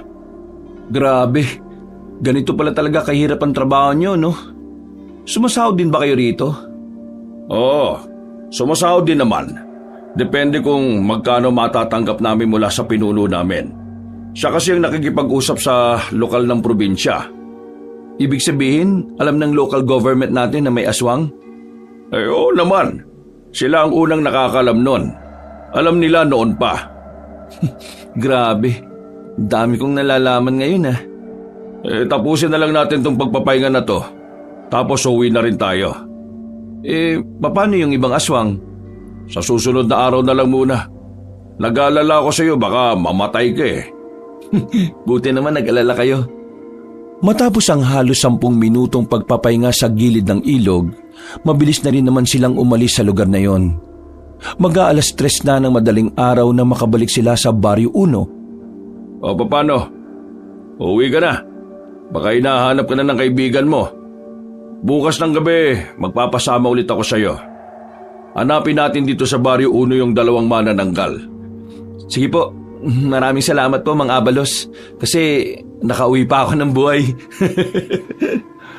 Napakaway na lamang si Daniel at saka naglakad na rin patungo sa bahay niya. Bago siya pumasok ng bahay, pasimple niya pang sinilip sa bintana ang dalaga. Siniguro niya lamang kung tulog na ito. Uy, nung sinisilip mo dyan, naninilip ka kay Dahlia ah. Sira ulo. Saan ka ba galing? Hindi kayo maniniwala kapag sinabi ko. Saan nga? Isinama ako ni Mang Abalos. May pinatay kaming 2 manananggal. Alam mo anong ginawa ko sa ibabang parte ng katawan ng manananggal? Nilunod ko sa tubig, tapos sinaksak ko ng sanga. Nilunod mo? May bibig ba sa puwet yun na para malunod? Ayaw niyo pang maniwala. Kahit itanong niyo pa kay Mang Abalos. Naniniwala naman kami. Tingnan mo kasi may sugat ka yata sa tagiliran, hindi mo nararamdaman. Uy, nga no. Pasok na sa loob. Linisan mo yan, baka ma-infection ka pa. Ano bang gagawin niyo? Mag-iinit ng tubig. Sakit ng ulo namin eh. Pumasok na lamang ang binatang si Daniel. Habang nililinis niya ang kanyang sugat, namalayan na lamang niya na napapangiti na siya. Sa naranasan kasi niya kasama ang matandang albularyo, pakiramdam niya ay kaya na niyang protektahan ng dalagang si Dalia. Dahil din dito, nagkaroon na rin siya ng interes sa pakikipaglaban sa mga aswang. Matapos linisin ang sugat, nakaidlip na ang binata. Nagising lang siya bandang 9:00 na ng umaga. Nakahandaan na ang lahat ng pagkain. Naroon din si Mang Abalos at si Dalia. Wow! Bagong gising ang mandarigma ah! Pasensya na, tinanghali na ako ng gising. Hindi tuloy ako nakatulong sa pagluluto. Ayos lang naman. Si Dalia naman kasi ang nagluto ng ulam natin eh. Ang sarap ng luto ni Dalia, pre. Pwede na mag-asawa talaga. Pinagsasabi niyo naman dyan. Daniel, masarap ba luto ko? Ha? Oo, ang sarap. Walang pagbabago. Walang pagbabago? Ibig sabihin, pinaglulutuan ka na niya dati? Ayos! Ang lakas! Baka po hindi nyo na itatanong. Nagpipiknik pa nga po yan dalawa dati. Tapos gumagawa sila ng bahay-bayan. Uy, buwang! Napuno lamang ng biruan at tawanan ng mga sandaling yon ang kanilang usapan. Aminin man ni Daniel o hindi, gusto niya ring tinutokso siya sa dalagang si Dalia. Pero kahit na ganon, wala pa rin siyang lakas ng loob para ipagtapat ang tunay niyang nararamdaman. Akala ni Daniel ay magiging perpekto na ang araw na yon. Pero hindi niya alam na isang kamalasan pala ang naghihintay sa kanya. 3:00 ng hapon, maagang nawala ang sikat ng araw sa paligid dahil sa nagbabadyang ulan. Nung mga sandaling yon, naisipan ng binatang si Daniel na lumabas ng Baryo 1. Kasama niya si Jello. Kailangan kasi nilang mamalingke. Dahil kinabukasan, piyesta na sa lugar na kinalalagyan nila. Sabi ni Mang Abalos kanina, malapit lang yung palengke rito. Maglilimang minuto na tayo naglalakad dito, wala pa. Ang sabi kasi sa kabila tayo dumaan, hindi dito. Ayaw mo naman kasi, sabi mo may mga aso dun. Ayan tuloy, napalayo tayo. Kalalaki mong tao, takot ka sa aso. Ano naman, wala naman sa kasarian ng pagiging takot eh. May trauma na kasi ako sa aso. Nakagat ba naman ako sa puwet nung bata pa ako eh. Sinong hindi matotrauma? Oo na. Bilisan na lang natin ang lakad natin. Halos tumakbo na sila sa bilis ng kanilang lakad. Pero napatigil sila nang biglang may 2 van na tumigil sa kanilang harapan. Masyado mabilis sa mga pangyayari. Bigla na lamang silang dinukot. Isinakay sila sa van at tinakpan ng itim na tela ang kanilang ulo. Hindi na nila alam ang sumunod na nangyari nang maramdaman nilang may tinakip na sa kanilang ilong. Nawalan sila ng malay. Nagising sila na nakagapos na sila sa upuan. Nakita ni Daniel ang pamilyar na mukha ng isang matandang lalaki. Noong mga sandaling yon, agad na dumaloy ang kaba sa kanyang sistema. Kumusta ka, Daniel? Balita ko, masaya ka na ngayon ah. Sa mga oras na to ba, masaya ka ba? Gusto kong malaman kung anong nararamdaman mo. Nararamdaman ko? Galit, yun lang. Bakit? Iniisip mo bang sasabihin ko na natatakot at kinakabahan ako dahil nakuha mo ko? Pambira, sa pelikula ko lang to napapanood ah. Teka, totoo ba talaga nangyayari to? Baka naman may camera dyan ah. Sabihin nyo lang para maka-smile naman ako. Hoy, ikaw. Hindi ka na sana madadamay rito kung hindi ka lang tinumeepal eh. Akalain mo yon. Hindi kita pinaghihinalaan at yung isa pa pero kasama ka pala talaga sa tumutulong sa Daniel na ito. Diyos ko, malamang Mang Edwin, tutulungan ko yan eh, kaibigan ko yan eh. Siguro di mo naranasan tumulong sa kaibigan kasi wala ka nun. Hoy, hindi ko mo yung bibig mo ha. Nakikita mo yung tubo na yon. Ipapasok ko sa bibig mo yan kapag napikon ako sa'yo. Doon naman si Mang Edwin, pinibiro lang naman eh. Huling nagbiro sa akin, pinaglalamayan na ngayon. Kaya itahimik mo yung bibig mo. Hayaan nyo nang maging masaya si Dalia. Huwag nyo na siyang kontrolin. Meron din siyang sariling buhay, no? Huwag mo akong sabihan kung ano ang dapat kong gawin sa anak ko. Wala kang karapatan. Sino ka ba? Di hamak na kargador ka lang ng isa sa mga negosyo ko. Naintindihan mo? Puro ka nalang sabi sa akin na kargador. Wala ka namang ibang masasabi? Totoo naman na kargador ka. Isang kargador na may makapal na mukha para ilayo ang anak ko sa akin. Umami ka nga sa akin. May gusto ka ba kay Dahlia? Ano naman kung meron? Bawal ba? Tinatanong mo pa talaga kung bawal? O dinasampal ka? Malamang bawal. Isa kang duka tapos iibigin mo ang nag-iisa kong prinsesa? Prinsesa? Kailan mo siya itinuring na prinsesa? Kasangkapan lang ang tingin mo sa kanya eh. Pambayad utang lang ang tingin mo kay Dahlia. Wala kang karapatan na tawaging prinsesa ang anak mo kung kahit na kailan, hindi ka naman talaga naging hari sa kanya. Tila na insulto matandang lalaki sa narinig nito. Kaya naman, muli na naman itong pinatikim ng malakas na sampalang binata. Hindi pa ito nakontento. Pinagsisisipapan nito si Daniel kahit na nakatumba na ang upo ang pinaggagapusan nito. Ang lakas ng loob mong insultuin ako, wala ka naman magagawa ngayon. Ngayon, sabi mo sa akin kung nasaan ang anak ko. Kasi kung hindi kita titigilan. Papahirapan kita ng papahirapan.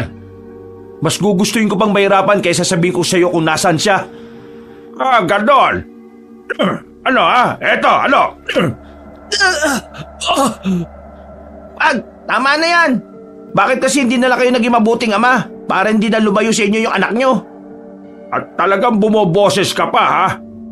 Nilapitan ni Mang Edwin ang lalaking si Jello. Hinawakan nito ang binata sa kwelyo at sinampal-sampal ng mahina. Ay, mukhang malutong ang mukha mo, ha? Sige, tingnan natin kung hanggang saan yung kadaldalan mo. Anong gagawin mo sa kanya? Naisip ko lang naman, paano kung baliktarin natin? Anong pinagsasabi mo? Siya ang pahihirapan ko, tapos ikaw ang aamin.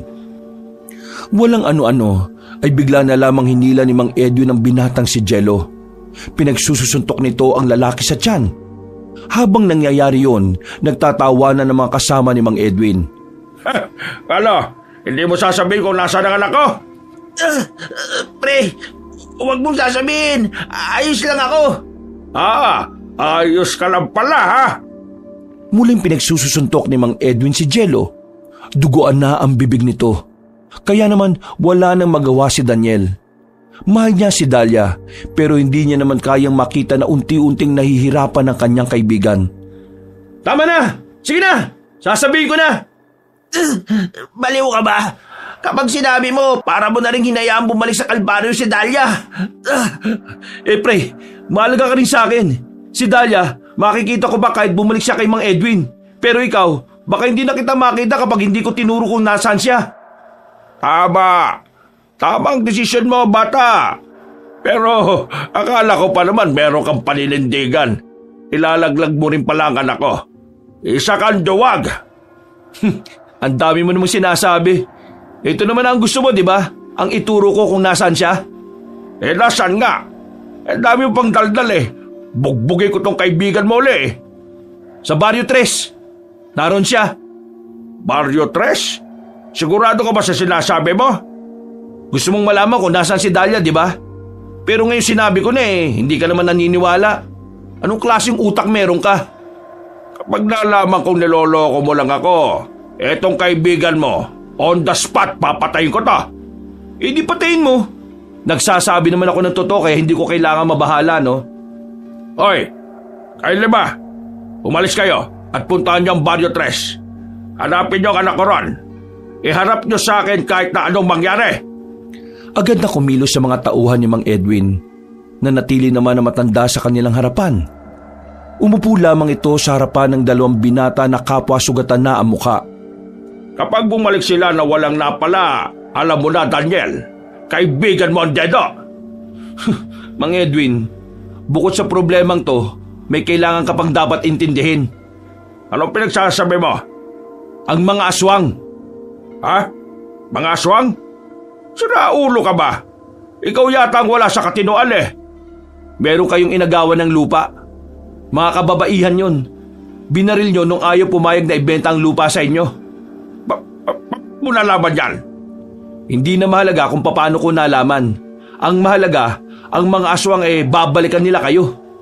Sinasabi mo dyan, hindi totoo mga aswang. Maghahanap ka lang ng panakot yung hindi pa kapalipaliwala. Inutil ka talaga. Isa sa kanila nakatakas at nakapagsumbong. Kaya naman siguradong babalik ang kanila. Maaring bukas o sa susunod na bukas. O pwede rin namang ngayon. Palahimik ka nga. Hindi mo masisira utak ko. Hindi kanya nililin lang. Sa katunayan tinutulungan ka nga niya makapaganda Dahil kung hindi ka maniniwala, magiging kasalanan mo na kung bakit kayo mamamatay.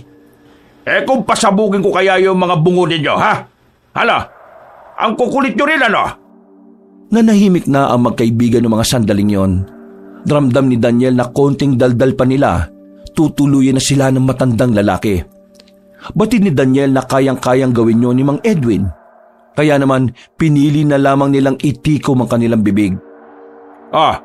Dadaldal pa ba kayo? Napipikon na ako sa inyo Bigla silang may narinig na pagaspas ng pakpak. Nagkatinginan ng mga naroon. Hindi nila alam kung ano ang naririnig nila sa labas. Kaya naman, agad na inutusan ni Mang Edwin ang kanyang mga bataan. Pagbalik ng mga ito, ay natataranta itong bumalik. Ano? Ano manananggal na pinagsasabi niyo? Nababaliw na ba kayo? Nahahawa na ba kayo rito kay Daniel? Hindi na nakatiis sa matandang si Edwin. Sumilip ito sa labas. Nakita nila ang mga taong may pakpak at kalahati lamang ang katawan. Nanlalaki ang mga mata ni Mang Edwin. Hindi rin ito makapaniwala sa kanilang mga nakikita. Ano, Mang Edwin? Di ka kasi naniniwala sa akin Kung sana naniwala ka, nakapaganda pa kayo kahit na papano. Pinapunta mo itong mga aswang dito, no? Baliw ka ba? Di naman kami aswang para maging close kami, no? Ano ba tinitingin-tingin nyo dyan? Barilin nyo! Mga inutil itong mga tauhan ko na ito Pre, paano tayo tatakas dito? Akong bahala, pre. Kanina pa ako nakawala sa tali. Tatanga-tanga yung nagtali sa akin Ayos yan. Kailangan na natin makaalis dito. Ayun, lumabas na sila lahat. Tara na! Biglang bumangon si Daniel at saka kinalagan niya rin ang pagkakatali kay Jello. Nang makita nilang nakikigulo sila Mang Edwin sa labas, pasimple silang gumapang patungo sa isang pintuan na nasa bandang gilid ng warehouse. Kaso paglabas nila roon, nagulat na lamang sila nang merong manananggal sa itaas. Kakaiba ang manananggal na yon dahil bigla na lamang humaba ang dila nito. Nang tumakbo sila, hindi sila tinantanan ng manananggal. Lintik na manananggal to Kumuha ng bato ang lalaking si Daniel.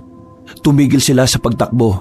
Nang batuhin niya ang manananggal, hindi naman yon tinamaan. Gagi, ginalit mo lang talaga Sige na, mauna ka na. Anong maunang pinagsasabi mo? Ako na munang bahala rito. Ay, gagi. Joke lang pala. Takbo! Buwang ka talaga! Hinabol sila ng aswang. Noong mga sandaling yon, kahit na masakit pa rin ang kanilang katawan, ay wala silang magawa kundi ang iwasan lamang yon. Nakakita sila ng malaking drum. Nagtago sila sa likod nun. Hindi nila inaasahan na nakaabang lang pala ang aswang sa muli nilang pagsilip. Dinakma si Jello.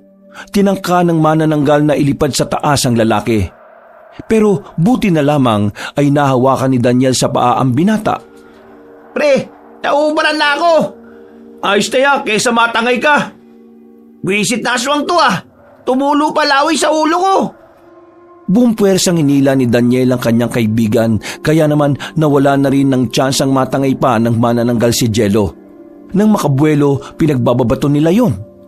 Sa puntong ito naman ay nagagawa na nila itong tamaan. Dahilan para lumipad na palayo ang manananggal na yon.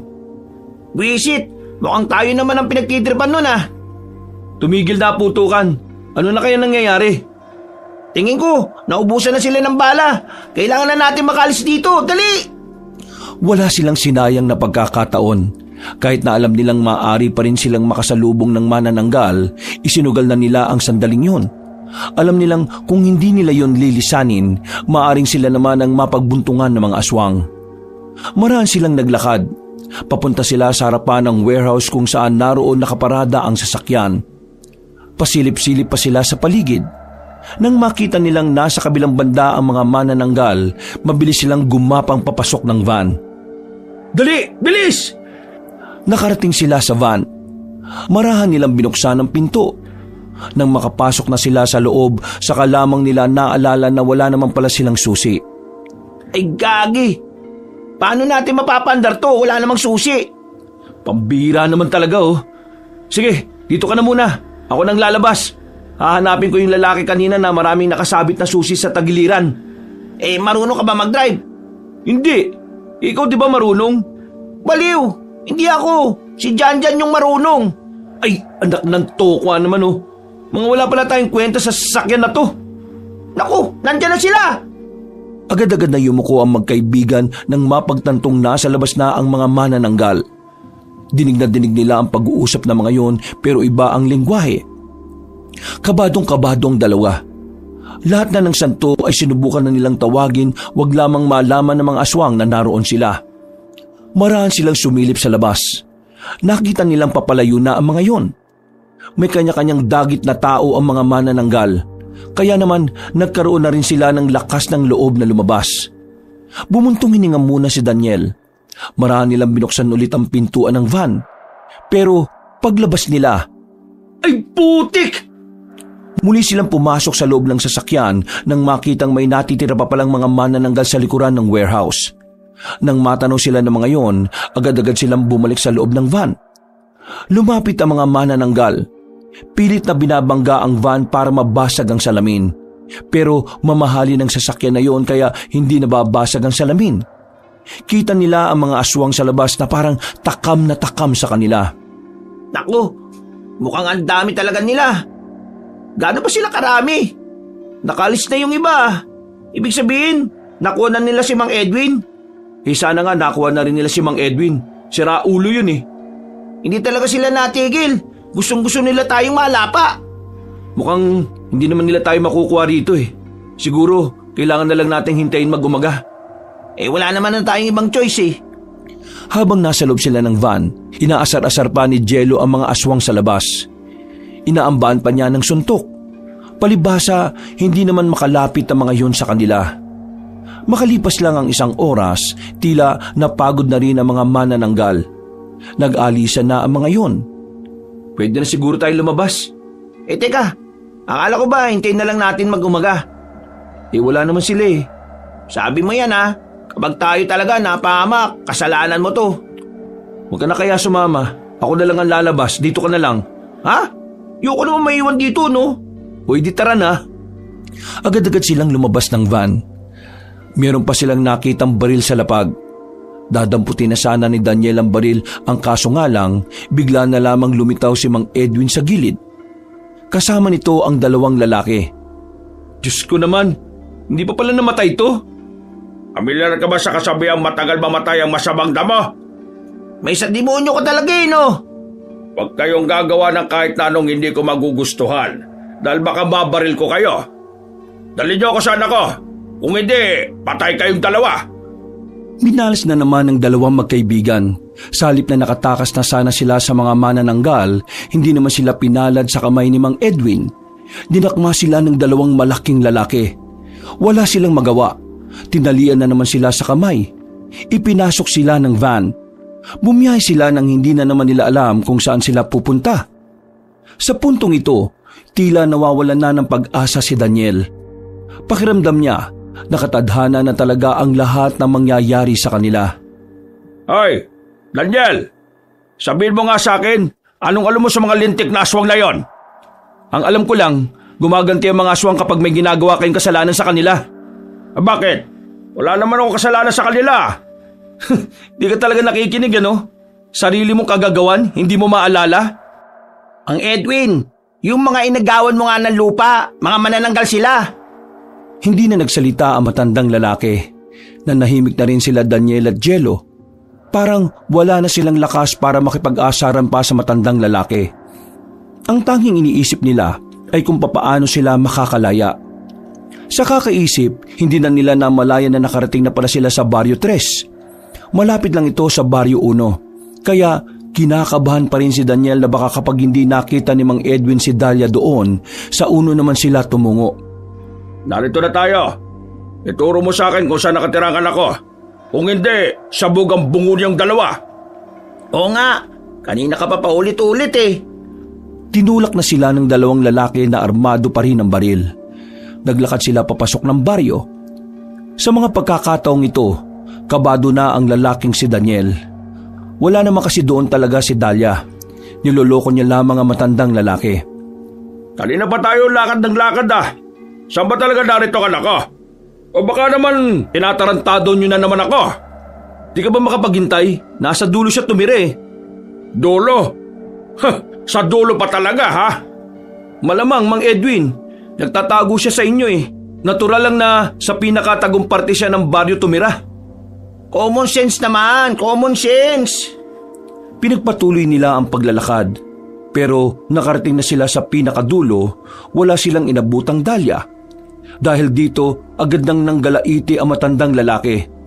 Dinakma nito si Daniel sa kwelyo at idinikit sa pader. Nasaan? Ano? Nasaan dito? Bakit wala kang may makita ha? Agad na nakaisip si Daniel ng paraan para hindi sila tuluyan ni Mang Edwin. Agad niyang sinabi ang imbentong dahilan. Dito ko siya kinatagpo nung nakaraan. Diyan mismo sa bahay na yan. Sira ulo ka ba? Wala nga nakatira dyan? Di malamang umalis na. Umalis na kasi sinabihan mo. Anong sinabihan? Bihag niyo ako, di ba? Paano ko siya masasabihan? Mag Edwin, huwag ka kaagad magalit. Isa lang naman ang pwedeng lipatan ni Dalia sa Baryo 1. Nanlaki ang mga mata ni Daniel nang marinig niya ang sinabing yun ni Jello. Pero wala na kasi silang magagawa. Punong-puno na sa kanila si Mang Edwin. Kaunting-kaunti na lang ay papatay na sila nito. Saan naman ang lintik na baryo na yan? Katabi lang din itong baryo na to. Pwede na nating lakarin. Baka doon na lumipat si Dalia. Ito nang huling tsansa ninyo ah.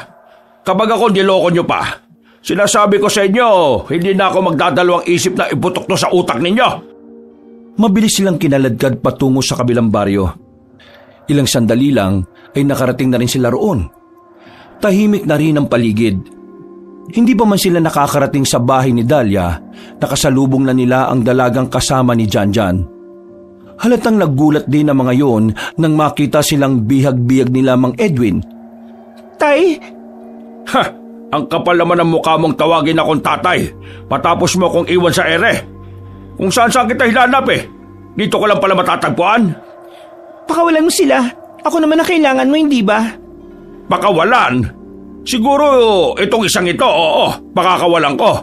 Wala naman tong silbi. Pero itong si Daniel, hindi ko mapapatawad ang isang ito. Banas na banas ako rito. Nang dahil sa pakikialam nitong tarantadong to nagalit sa akin yung mga pinagkakautangan ko. Sinuntok ni Mang Edwin ang binata. Agad namang napayuko si Daniel. Mabilis namang lumapit ang dalaga para awatin ang ama. Bitiwan mo ako! Papatay ko lalaki nga sa harapan mo! Itigil mo na kasamaan mo, Tay. Magbago ka na. Anong magbago? Walang problema sa ugali ko. Kayong lahat ang may problema sa akin. Kinuha na ng matandang lalaki ang baril na nasa tagiliran nito. Itinutok nito ang baril sa ulo ni Daniel. Mang Edwin, baka naman pwede natin pag-usapan to. Huwag naman sana tayo dumating sa ganyang punto. Mang Ed, punong-puno na ako. Hindi ko na kayang nararamdaman ko. Kailangan ko makapatay. Ang sabi mo, kapag nakita mo na si Dalia, wala ka nang gagawin sa amin. Sinungaling ka pala. Isa ka pang siraw! Tumigil ka! Napalingon silang lahat nang biglang dumating si Mang Abalos. May mga daladala na itong sandata. Ang itsura nito ay parabang sasabak na talaga sa digmaan. Nagsalubong ang kilay ni Mang Edwin. Nakilala nito ang matandang albularyo. Teka, ikaw yung siraulong pare nung araw ng kasal ng anak ko ah. Anong ginagawa mo rito? Bakit ganyan ang itsura mo, ha? Hindi ako totoong pare. Nagpanggap lang ako para maantala ang kasal. Pero hindi naman ang katauhan ko ang dapat nating intindihin ngayon eh. Dahil ang dapat nating isipin ay ang mga aswang. Dahil ngayong gabi, pupunta sila sa mga baryo para kumuha ng madadagit para kainin. Higit pa ron, gaganti sila sa iyo, Edwin. Papatay nila ang anak mo. At bakit naman ako maniniwala sa isang tao na kayang magpanggap na pare? Kailangan mo maniwala. Baka nakakalimutan mong kung anong nangyari nung hindi ka naniwala sa amin kanina. Hindi. Wala akong pakialam. Ikaw, Dalia, Sasama ka sa akin at aayusin ko na ulit yung magiging kasal mo. Ayoko nga. Ilang beses ko bang sinabi sa inyo na hindi ko naman mahal yung lalaking yon? At sinong mahal mo? Etong si Daniel? Etong kargador na ito? Etong walang kinabukasan at hampas lupa lang na ito? Ito ba ang gusto mo? Oo! Si Daniel ang gusto ko!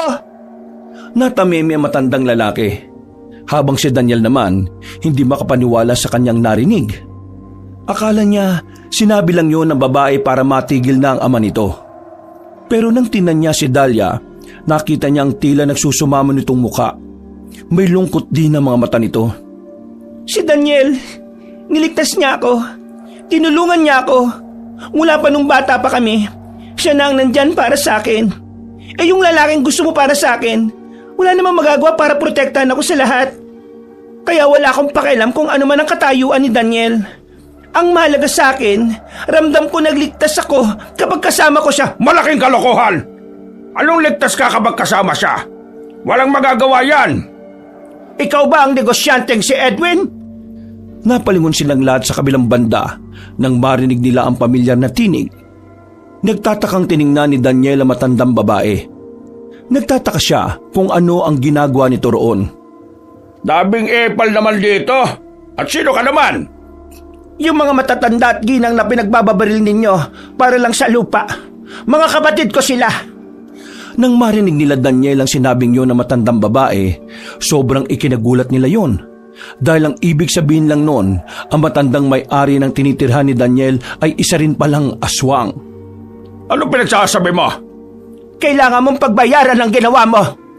Teka, ikaw ba ang pinuno ng mga manananggal? Ikaw ba si Marivic? Oo, ako nga. Ako nga ang pinuno ng mga manananggal. At ngayong gabi, maniningil kami sa kasalanan ng mga tao. Lalong-lalo ka na, Edwin! Nagulat na lamang silang lahat nang biglang nahati ang katawan ni Aling Marivic sa dalawa. Sa puntong ito, pinagbababaril na yon ni Lamang Edwin, pero nakailag lang ang matandang aswang. Ang pang-ibabang katawan naman ng manananggal ay biglang tumakbo paalis. Sa mga sandaling ito, nagkahiwa-hiwalay na sila. Pero agad na kinuha ni Daniel ang babaeng si Dahlia noong mga sandaling yon. Mabilis silang nagtago sa gilid ng bahay. Habang si Mang Abalos naman, nasa gilid lang din at kumukuha ng tamang pagkakataon. Pre, dito kayo, dali! Tinawag sila ni Jello. Agad naman silang sumunod sa binata. Magkakasama na silang apat, pero hindi naman nila alam kung ano ang kanilang gagawin. Mas lalo pa silang nawindang nang makita nila sa itaas na hindi lang isa, hindi lang dalawa, kundi isang damakmak ng mga manananggal ang makikita na lumilipad sa ere. Ayun na nga ba sila eh? Dahlia, umawa ka lang sa akin. Kahit na anong mangyari, wag na wag kang bibitaw. Daniel, doon! Takbo kayo ron! Baka may mga tricycle driver pang gising doon. Dali, puntahan nyo! Umalis na kayo rito! Hindi na sila nagsayang ng oras. Makakasabay silang dumaan sa gilid ng mga kabahayan. Dumampot na rin sila ng mga 2x2 na may panlalaban nila. Hindi makakalapit sa atin ng mga aswang kung sa mga masisikip na lugar tayo dadaan. Kaya hahanap lagi tayo ng masikip. Huwag kayo matakot. Kailangan natin ng focus. We, pasikat. Parang di nabugbog kanina. Para kasi na ulo magtino ka nga. Aray, kabato ka naman. Nabugbog din kaya ako. Kailangan natin seryosohin to. Teka lang, dito lang kayo. Sisilipin ko lang kung ilang manananggal yung malapit sa area natin. Sandaling bumitaw si Daniel sa babae. Marami itong dumungaw at tumingala. Pagtingin niya sa taas, may mga manananggal lang nakadagit na mga tao. Sa tingin ni Daniel na mga oras na yon, mahirapan silang talunin ng mga aswang kung ang inaasahan lang nila ay si Mang Abalos. Idagdag pa na kalaban din nila si Mang Edwin. Magdaan-daan lang tayo. Kailangan natin makatuwid dun sa kabilang bahay. Mas malapit ang daan kung dun ang direksyon natin. Diyan, mauna ka na. Alalayan mo si Jello. Masakit ang katawan yan. Sige, wala namang problema. Nakakuha ng tamang pagkakataon ng lalaking si Janjan at Jello. Walang nakakitang manananggal sa kanila, kaya dali-dali silang tumakbo patungo sa kabilang banda. O ano, kaya mo ba? Kinakabahan ako. Ngayon lang ako nakakita ng mga ganyang nilalang. Huwag kang kabahan. Kasama mo naman ako eh. Isipin mong walang problema na hindi natin malalagpasan kung magtitiwala tayo sa isa't isa. Tumango ang babae. Huminga ito ng malalim. Bumuelo ito bago sila tumakbo. Nang nagbigay na nga ng senya si Daniel, mabilis silang tumakbo. Pero sa gitna ng kalsada, nadapa ang babaeng si Dalia. Napasigaw ito nang tumama ang tuhod sa bato. Naku, napukaw natin yung atensyon nila. Halika na, Dalia, bilis! Hinila ng lalaki ang babaeng si Dalia. Nang makita na nilang lumipad na ang ilang aswang patungo sa kinaroroonan nila, nagmamadali na rin silang pumasok sa silong ng bahay. Pilit silang inaabot ng mga aswang pero hindi sila makababa dahil sa lapad ng mga pakpak nito. Ayos ka lang ba, Dalia? Oo, ayos lang ako. Sorry, ang lampa ko kasi. Nalaman tuloy nila na narito tayo. May naisip akong paraan. Ano naman? Magpapaabol ako sa kanila. Tapos kayo naman, dumiretso kayo sa mga paradaan ng tricycle. Balikan niyo ako sa tapat ng bahay na yon kapag nakakuha na kayo ng masasakyan. Hindi pwede. Kapag nagpahabol ka, maiipon lahat ng manananggal sa'yo. Tandaan mo, aswang din si Aling Marivic. Kapag siya ang nakakita sa'yo, yari ka na. Tama si Daniel, Jello. Ang dami ng nadagit na tao. Ibig sabihin lang din nun, hindi sila mahirapan na dagitin ka rin. Pero wala tayong mapapala kung hindi tayo aalis dito. Huh? Ano yun? Tingin ko may dumating para tulungan tayo. Nang maglakas loob ulit si Daniel na sumilip sa labas, nakita na niya ang ilang kalalakihan na may mga dalang palaso at pana. Ang kasuotan ng mga yon ay kahawig ng kay Mang Abalos. Kaya naman agad niyang naisip na baka kasamahan niyo ng matandang albularyo. Makakalis na tayo rito. Dumating na ang pag-asa natin. Diyos ko, salamat naman sa Diyos. Pero mag-iingat pa rin tayo ah. Kailangan natin magdoble ingat. Dahil baka biglang tayo ang puntirihin ng mga aswang na yan eh. Dalia, bumbagit na ka sa amin. Jan, ikaw sa una, ako sa dulo. Sa likod si Dalia. Bibilisan lang natin ang takbo natin. Para silang tren na magkakabit na tumakbo. Kahit na nakakatakot ang mga naririnig nilang patayan, hindi na lamang nila yun pinansin. Ang tanging layunin lamang nila ay marating ang dapat nilang marating. Ayun na yung paradaan ng mga tricycle. Tara! Papalapit na sana sila sa paradahan nang biglang may makita silang mga manananggal na papalapit sa kanila. Mabuti na lamang ay dumating ang ibang manunugi sa direksyon na yon. Pinagtititira ng mga yon ng palaso ang mga manananggal. Asintado ang mga manunugis kaya agad-agad na bumagsak. Sinenyasan lang sila ng mga yon na magpatuloy na sa pagtakbo. Narating nila ang paradahan. Maraming tricycle na naroon pero wala ng tao. Wala na silang mapapakiusapan na maghahatid sa kanila. At sa kamalas-malasan pa, hindi nila inaasahan na nauna na pala roon na matandang si Edwin. O minamalas nga naman kayo at sinaswerte naman ako. Ano ba kamalasan meron tayo? Lagi na lang nalitaw itong matandang to kapag tatakas na tayo. Tay, nagmamakawa ko sa inyo. Hayaan mo na kami makaalis. Sige na naman oh. At kapag nakaalis kayo, mawawalan na ako ng pag-asa na mabayaran ng mga utang ko. Ganun ba ang gusto mo mangyari? Nakikita mo ba ang mga nangyayari? Kinukuha ng mga aswang ang mga tao rito para gawing pagkain. Tapos ikaw, puro utang mo lang ang nasa isip mo. Kapag hindi ko nabayaran ang utang ko, tuluyan ang masasayang ang lahat ng pinaghirapan ko. Kaya ikaw, Dalia, sumama ka sa akin. Kung hindi ka sasama, ano? Puputok mo sa amin yung baril? Diyos ko, ngayong gabi pa lang, ilang beses na naming narinig yan. Wag mo nang udyukan, visit ka talaga oh. Iba na ngayon, parang may bumubulong na demonyo sa akin eh. Parang itutuloy ko ng barilin kayo isa-isa. Total, wala kayong pakinabang eh. Ikaw naman, Dalia, sasama ka sa akin. Hindi ako sasama sa'yo. Ayaw ko maging miserable ang buhay ko. Ah, ganon. Eh di papatayin ko na lang tong binatang... Kakalabitin na sana ni Mang Edwin ang gatilyo nang biglang dumating ang manananggal na si Marivic. Lumipat ito at dinagit si Mang Edwin. Pero agad din naman bumagsak ang matandang lalaki nang magawa nitong makapalag. Pero hindi doon nagtatapos ang lahat. Muling lumipad ang manananggal at sa pagkakataong ito, tinamaan na nito si Mang Edwin. Dumugo agad ang kamay nito. Napaw po ito sa lupa. Buhay ang kinuha mo! Buhay din ang kukunin ko!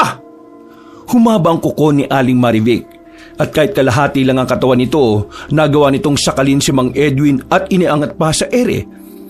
Itatarak na sana ng manananggal ang mahahaba nitong kuko, pero bigla na lang ding rumisponde ang matandang si Abalos.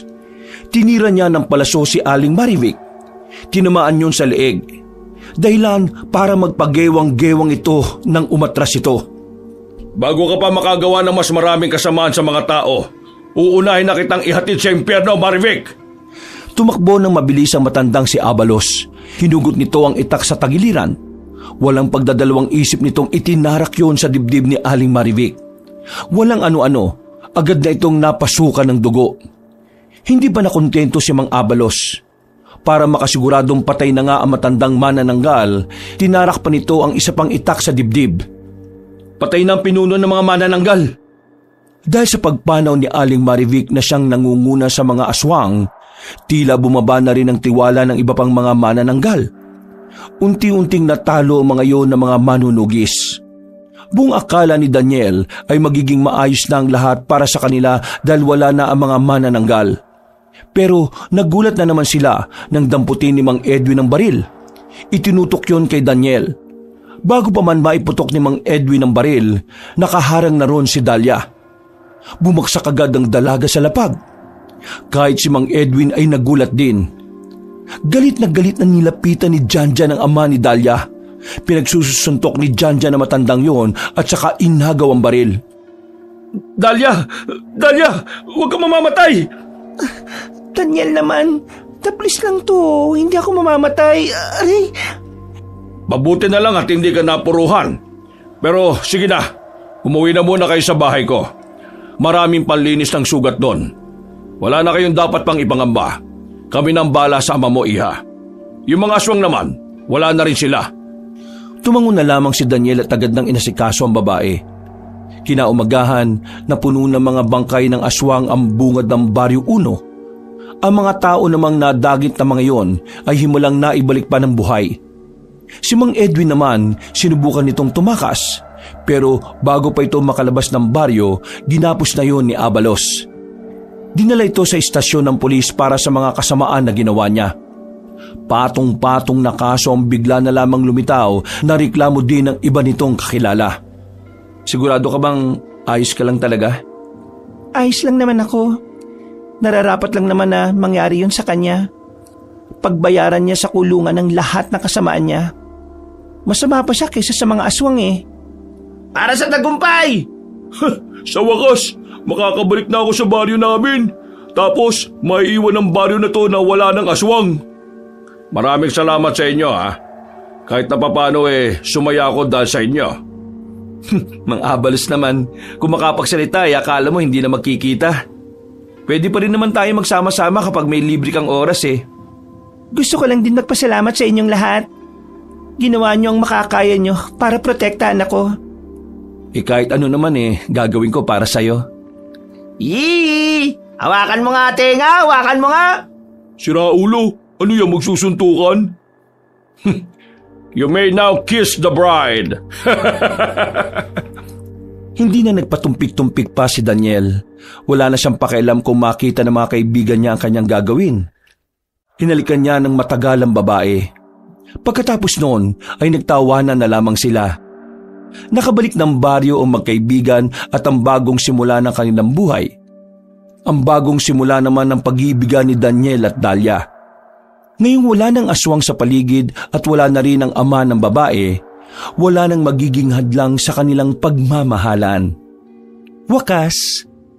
Pinagpalang araw muli sa inyo mga kayanggaw, mga kabangers, si Kabanong Puli at tayo na naman ay magsha-shoutout po sa ating yung last na natin na video, yung mabangis na kabit. Ayan. Okay, pero siyempre, uunahin po muna natin uli ang ating mga members, yung mga nagpindot ng join button. Okay, at naging member natin dito sa mga kwento ni Kabanong Channel. So, unang-una po ay si Lance MB, kay May Ann Zuvela, kay Christopher Kalima, ayan, siyempre kay Almira Alodo, kay Precious, ayan po si Precious Irish Alaw, ayan po, Alaw o Also, Ayan. Okay, so paulit-ulit na lang po ako dito, no? Pasensya na po dahil ito pong tinitingnan ko, gumagalaw po. Ano ba itong listahan na to ng YouTube? Bakit kaya gumagalaw?